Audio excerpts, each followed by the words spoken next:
आप सभी को जय मसीह की। Praise the Lord. मेरे प्रियो, आज मैं आप लोगों के साथ बात करने जा रहा हूँ एक ऐसे व्यक्ति के बारे में जिसका मसीह जगत में बहुत बड़ा योगदान है और उस व्यक्ति ने मसीहत में क्रांतिकारी ला दी और वो व्यक्ति था मार्टिन लूथर। आज मार्टिन लूथर के बारे में आप जानने जा रहे हैं, मार्टिन लूथर की बायोग्राफी जानने जा रहे हैं। मार्टिन लूथर के बारे में आज बहुत से क्रिश्चियंस जानते हैं, लेकिन अभी भी ऐसे कुछ क्रिश्चियंस हैं जो मार्टिन लूथर के बारे में नहीं जानते। तो आज आप मार्टिन लूथर के बारे में जानने जा रहे हैं। कलीसिया के इतिहास में मार्टिन लूथर बहुत प्रसिद्ध और चर्चित व्यक्ति है जिसने हो रहे करप्शन और गलत शिक्षाओं का विरोध किया, जिसे रिफॉर्मर मार्टिन लूथर भी कहते हैं। मार्टिन लूथर का जन्म क्रिश्चियन फैमिली में हुआ था 10 नवंबर 1483 को, और वह दिन सेंट मार्टिन का दिन था, इसलिए उनके माता पिता ने उनका नाम मार्टिन ही रख दिया। और उनका जो बर्थ प्लेस था वो था स्लेवेन, जर्मनी। उनका जन्म हुआ था स्लेवेन, जर्मनी में, और वह 8 भाई बहनों में दूसरे नंबर के थे। और उनके पिता मार्केट, उनकी माता हेंस ने उन्हें परमेश्वर के भय में रहना सिखाया था। और मार्टिन लूथर को मसीह के नाम से ही डर लगता था, क्योंकि मार्टिन को मसीह क्रोधी और कठोर न्याय के रूप में बताया गया था। मेरे प्रियो, जो मार्टिन लूथर की जो परवरिश हुई थी, उनके माता पिता ने जो परवरिश करी थी, उस परवरिश के दौरान उन्होंने मसीह के बारे में जो उनको सिखाया था और जो बताया था, उसमें मसीह की जो इमेज और मसीह की जो छवि उनको बताई गई थी कि मसीह एक क्रोधी परमेश्वर है और एक कठोर न्यायी परमेश्वर है। और मार्टिन लूथर इस बात से उनको बड़ा भय लगता था, वो बड़ा मसीह के नाम से वो डरते थे, क्योंकि उनके अंदर इस बात को बचपन से ही डाला गया था और वो उस परमेश्वर को एक क्रोधी परमेश्वर और एक कठोर परमेश्वर के रूप में देखते थे। मार्टिन लूथर के जो पिता थे वो चाहते थे कि लूथर जो है एक वकील बने, और लूथर ने जो है लॉ की पढ़ाई शुरू कर दी थी। लेकिन एक ऐसी घटना घटी जिसने मार्टिन की लाइफ में नई दिशा दे दी। वह दिन था 1505 2 जुलाई।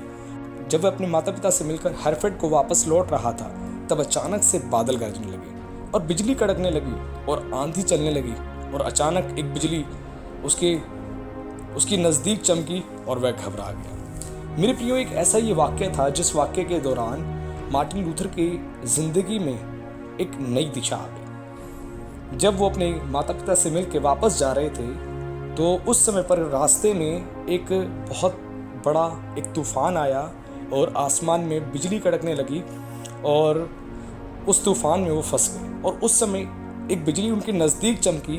जब बिजली उनके नज़दीक चमकी तो वो घबरा गए, वो परेशान हो गए। उस समय वो डर गए पूरी तौर से, और उन्होंने उस समय सेंट अर्नी से सहायता मांगी और प्रण लिया, अगर वह मुझे बचा लेंगे तो मैं भिक्षु बन जाऊंगा। उन्होंने ये निर्णय लिया, अगर वह मुझे बचा लेंगे तो मैं भिक्षु बन जाऊंगा। इट मीन्स मैं एक मॉन्क बन जाऊंगा, एक सन्यासी बन जाऊंगा। ये उनका निर्णय था। और उसके बाद परमेश्वर ने उनकी वहाँ पर सहायता करी।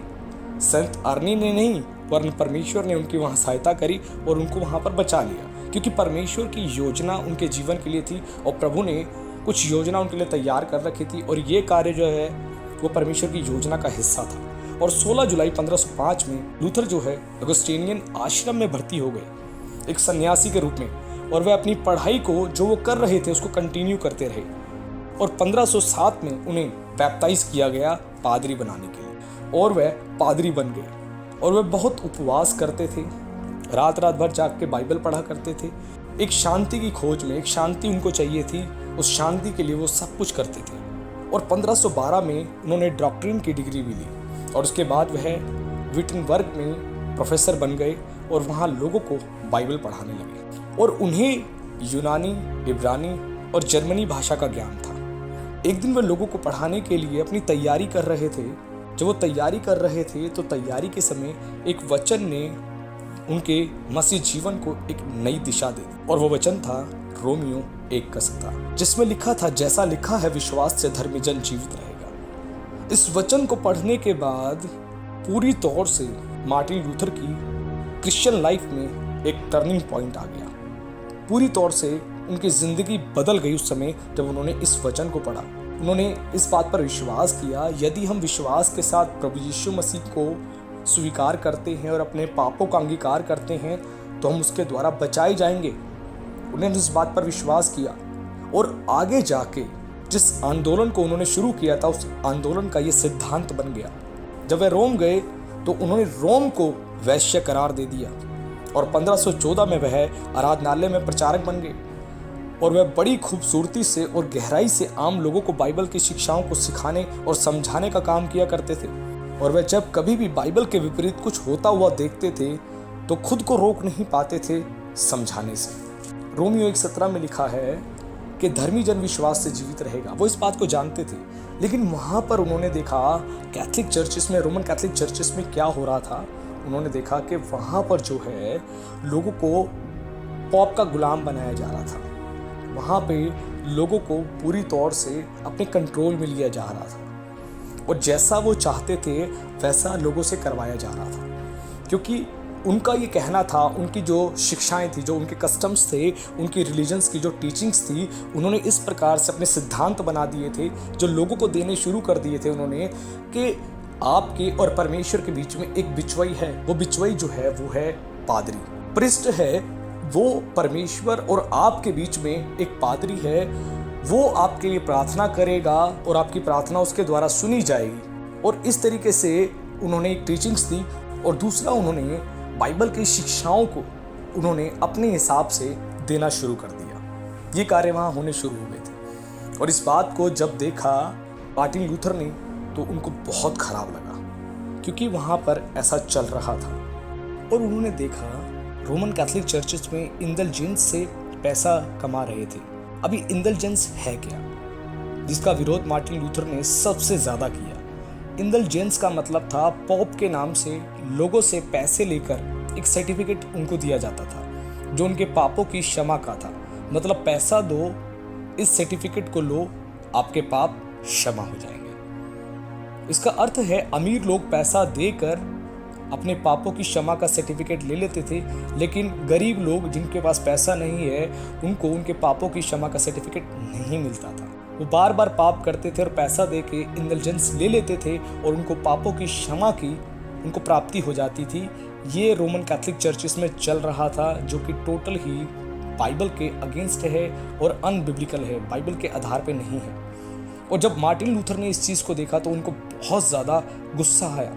अगर पैसा देने से ही पापों की क्षमा मिल जाती तो प्रभु यीशु मसीह को कोई आवश्यकता ना पड़ती क्रूस पर लहू बहाने की, प्रभु यीशु मसीह को उस मृत्यु को लेने की और प्रभु यीशु मसीह को उस ताड़ना को सहने की जो प्रभु यीशु मसीह ने समस्त मानव जाति के लिए सहा है। और यही बात मार्टिन लूथर जानते थे, इसीलिए उनको बहुत ज़्यादा इस बात पर गुस्सा आता था और इंडल्जेंस के खिलाफ वो बिल्कुल पूरी तौर से सख्ताई से थे। और जो इंडल्जेंस लेने वाले दलाल थे, जो पैसा लिया करते थे और सर्टिफिकेट को इशू किया करते थे, वो लोग ऐसा कहते थे, इस बॉक्स में जिसमें तुम पैसा डाल रहे हो, इसमें जब पैसा डाला जाता है, जो तुम सिक्कों को डालते हो और उसकी आवाज़ जो आती है, उस आवाज़ खन की जो आवाज़ आती है, उस आवाज़ के आने से मानो तुम्हारी आत्मा विश्राम स्थल में चली जाती है। उन्हीं दिनों में रोम में सेंट पीटर के चर्च का पुनर्निर्माण चल रहा था। चर्च दोबारा से बनाया जा रहा था, तो उस समय पर बहुत ही ज़्यादा ज़ोरों शोरों से दबाव दिया जा रहा था इंडल्जेंस के लिए। और वहाँ के जो पादरी थे वो इस बात पे जोर दिया करते थे, रोमन कैथलिक चर्चिस में सबसे ज़्यादा इस चीज़ का प्रचार हुआ करता था और लोग जो है सबसे ज़्यादा तेज़ी से इंडल्जेंस की तरफ खींचे चले जा रहे थे। और लूथर जानता था लोग जो है विश्वास के द्वारा धर्मी ठहरते हैं, ना कि रुपये से। इसीलिए उसने ऑल सेंट्स चर्च विटनबर्ग के दरवाजे पर 95 बातों का एक नोटिस लगा दिया था और उनमें से कुछ प्रमुख बातें थी जो उसने उसमें लिखी थी। और जो प्रमुख बातें थी उसमें था, पहली बात, प्रायश्चित का संबंध व्यक्ति के सारे जीवन से है। वहाँ पे उसने लिखा था कि प्रायश्चित का संबंध व्यक्ति के सारे जीवन से है। यानी ऐसा नहीं कि बार बार आप पाप करते हो तो बार बार पाप करने के बाद आपको पादरी के पास जाना है और इंडल्जेंस आपको अपना सर्टिफिकेट इशू करवाना है और उसके बाद आपके पाप क्षमा हो जाएंगे पैसा देकर। तो उसने बताया अगर मनुष्य यीशु मसीह पर विश्वास करता है और वो प्रायश्चित करता है तो उसके जीवन भर के सारे पापों की उसको क्षमा मिल जाती है। और दूसरी बात उसने जोर दिया, दूसरी बात पर, सुसमाचार ही कलीसिया का धन है। यानी बाइबल ही कलीसिया का धन है। और पूरी तौर से जो है उसने बाइबल को ही प्रीचिंग का, प्रचार का और सेवा का सेंटर पॉइंट बताया है। बाइबल के अलावा कोई दूसरा सेंटर पॉइंट नहीं है।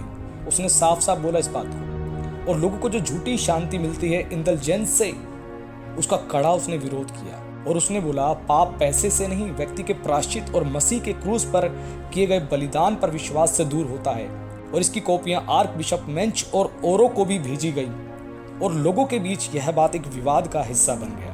और फिर आर्क बिशप मेंच ने यह लेटर रोम के पोप को भी भेज दिया। उसके बाद यह मांग की कि लूथर को इस काम के लिए मना किया जाए।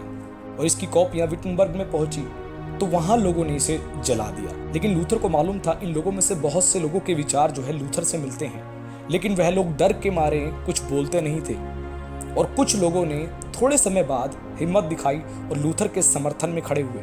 और देखते ही देखते दो गुट बन गए, एक वह जिनका मानना था लूथर सही है और दूसरे वह जिनका मानना था लूथर गलत है। और लूथर की लिखी हुई 3 किताबों ने तो मानो क्रांति ला दी थी और मसीह आंदोलन को मजबूत बना दिया था। मार्टिन लूथर ने जो 3 किताबें लिखी थी उसके द्वारा अद्भुत क्रांति आ गई थी मसीह जगत के अंदर।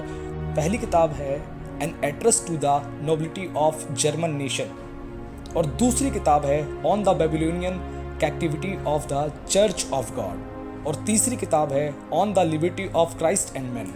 और इन तीनों किताबों को पढ़ने के बाद क्रिश्चियंस जो हैं पूरी तौर से फेथ से भरते चले गए। और इसके बाद उसने एक और किताब लिखी जिसने पोप को हिलाकर रख दिया, रोमन साम्राज्य को हिलाकर रख दिया, रोमन एम्पायर को हिला के रख दिया। वो बुक का नाम है against the bull of Antichrist. Bull का अर्थ इसमें बताया गया है पॉप की आज्ञा।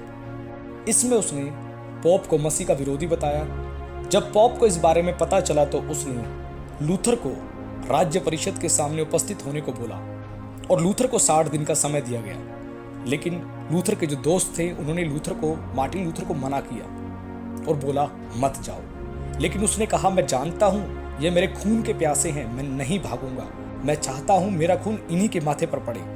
अप्रैल 1521 में भारी भीड़ की उपस्थिति में सबके सामने एक अदालत लगी। उस अदालत में मार्टिन लूथर आया और वहां धार्मिक नेता बैठे हुए थे और उनका कहना था लूथर ने जो विचार लोगों से कहे हैं उसे वापस ले।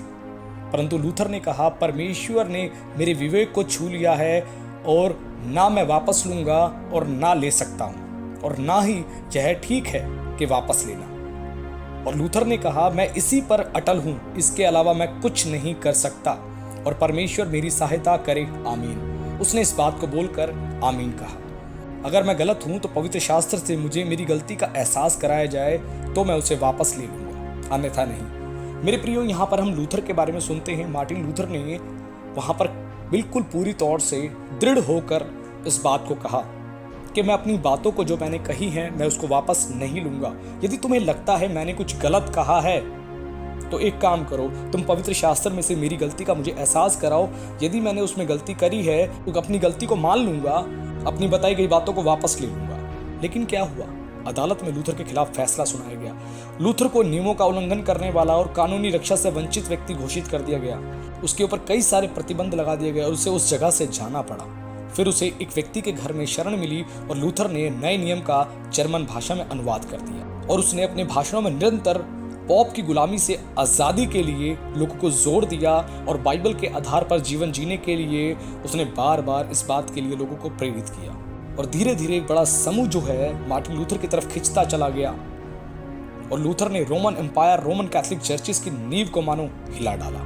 मार्टिन लूथर ने एक नन से शादी करी 13 जून 1525 में और उसके 6 बच्चे हुए। और कलीसियाओं में जितनी गड़बड़ियां चल रही थी मार्टिन लूथर ने वो सारी गड़बड़ियां ठीक करवाई, सही शिक्षाओं को लोगों को बताया और सही शिक्षाओं का प्रचार करना शुरू कराया। और मार्टिन लूथर का एक बहुत बड़ा योगदान है और मार्टिन लूथर पर बहुत सारी किताबें लिखी गई हैं और कलीसिया का एक खंबा माना जाता है मार्टिन लूथर को। 1537 में एक बीमारी से मृत्यु हो गई और मृत्यु से पहले लूथर से पूछा गया क्या तुमने जो सिखाया वो शिक्षा सही है या नहीं। लेकिन मार्टिन लूथर ने कहा हाँ, जो मैंने सिखाया, जो मैंने बातें कही वो सारी बातें सत्य हैं। और मार्टिन लूथर ने एक वचन को 3 बार बोला।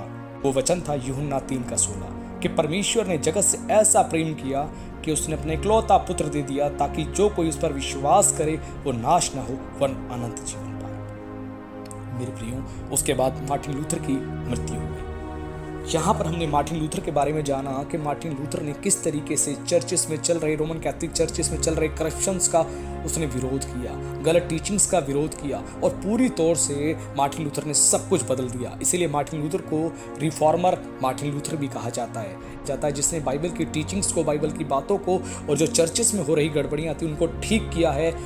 मार्टिन लूथर जो है क्रिश्चियंस के लिए, पूरे वर्ल्ड के मसीहों के लिए एक आदर्श है। मेरे प्रियो, तो आज हमें किसी भी ऐसी शिक्षा को फॉलो नहीं करना है जो शिक्षा किसी पास्टर की दी हुई है, किसी चर्चेस की दी हुई है या किसी अन्य डिनोमिनेशंस की दी हुई हैं। हमें केवल जो है शिक्षाओं को फॉलो करना है, वो बाइबल की टीचिंग्स फॉलो करनी है, बाइबल में जो लिखा है बाइबल को फॉलो करना है और प्रभु यीशु मसीह पर विश्वास करना है और किसी चीज़ पर नहीं। और आपके पापों के लिए, आपके गुनाहों के लिए, आपके अपराधों के लिए और समस्त मानव जाति के लिए और मेरे लिए प्रभु यीशु मसीह ने क्रूस पर बलिदान दिया है। तो हमें प्रभु यीशु मसीह पर विश्वास करना है, ना कि किसी अन्य किसी व्यक्ति पर। और लोगों को समझ आया और लोगों ने क्रिश्चियनिटी का मतलब समझा, प्रभु यीशु मसीह पर विश्वास किया और प्रभु यीशु मसीह के साथ जीवन को जीना शुरू किया। तो मार्टिन लूथर का एक बहुत बड़ा योगदान है मेरे प्रियो।